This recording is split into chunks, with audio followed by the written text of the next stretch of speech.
करण्यासाठी जाणाऱ्या या काल्पनिक वर्तुळाला विषुववृत्त म्हणतात. विषुववृत्तामध्ये होणाऱ्या पृथ्वीच्या दोन समान भागांना उत्तर गोलार्ध आणि दक्षिण गोलार्ध म्हणतात. आपली पृथ्वी ही स्वतःभोवती फिरते, पश्चिमेकडून पूर्वेकडे फिरते. ज्या भागात उजेड पडतो तिथे दिन असतो, ज्या भागात उजेड पडत नाही तिथे रात्र असते असे आपण म्हणतो.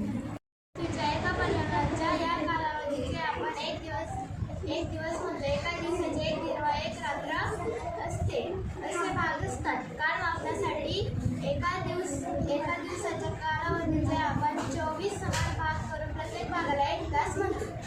स्वतःभोवती फिरता सूर्याभोवती परिभ्रमण करत असते. 22 मार्च ते 23 सप्टेंबर या उत्तर गोलार्धात दिनमान जास्त असते, म्हणजेच दिन मोठा असतो. त्यामुळे तेथे उष्णता जास्त असते. या काळात उत्तर गोलार्धात उन्हाळा असतो. 22 मार्च या काळात दिनमान जास्त असते, त्यामुळे तेथे उष्णता जास्त मिळते. या काळात दक्षिण गोलार्धात उन्हाळा असतो. याच काळात उत्तर गोलार्धात मात्र रात्रमान जास्त असते. त्यामुळे या भागात उष्णता कमी प्रमाणात मिळते. परिणामी उत्तर गोलार्धात हिवाळा असतो. त्यामुळे दिन व रात्र होत असतात. पृथ्वीचा कललेला अक्ष व पृथ्वीचे परिभ्रमण यामुळे ऋतुचक्र होते. चंद्राच्या पृष्ठभागाच्या पृथ्वीवरून चंद्राची नेहमी एकाच बाजूला दिसते. प्रकाशित नाही. सूर्याच्या प्रकाश चंद्रावर पडल्यामुळे तो आपल्याला पृथ्वीवरून दिसतो. पौर्णिमेच्या रात्री आपल्याला चंद्राचा पृथ्वीकडील पूर्ण भाग दिसतो. अमावास्येच्या रात्री चंद्राचा कुठलाही आपल्याला भाग दिसत नाही.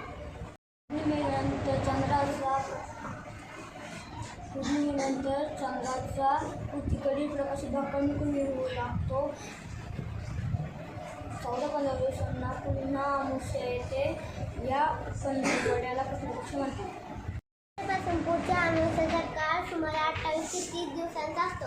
या काळाला चंद्रमास म्हणतात. चंद्रमासातील प्रत्येक दिवसाला तिथी म्हणतात. भोवती परिभ्रमण करतो. पृथ्वी सूर्याभोवती परिभ्रमण करते. परिवर्तनामुळे पृथ्वीवर दिन आणि रात्र होतात. सूर्याभोवतीचे परिभ्रमण आणि कललेला अक्ष यामुळे पृथ्वीवर ऋतू होतात. पृथ्वीभोवतीच्या परिभ्रमणामुळे आपल्याला चंद्राच्या कला दिसतात. एका अमावास्यापासून पुढच्या अमावास्यापर्यंत काळाला चंद्रमास असे म्हणतात. 30 दिवसाचा असतो. पौर्णिमेला शेवटी होणाऱ्या चंद्रमासाचे पंधरवड्याला शुक्ल पक्ष असे म्हणतात. अमावस्या शेवट होणाऱ्या पंधरवड्याला कृष्ण पक्ष म्हणतात. दिवसांना तिथी म्हणतात.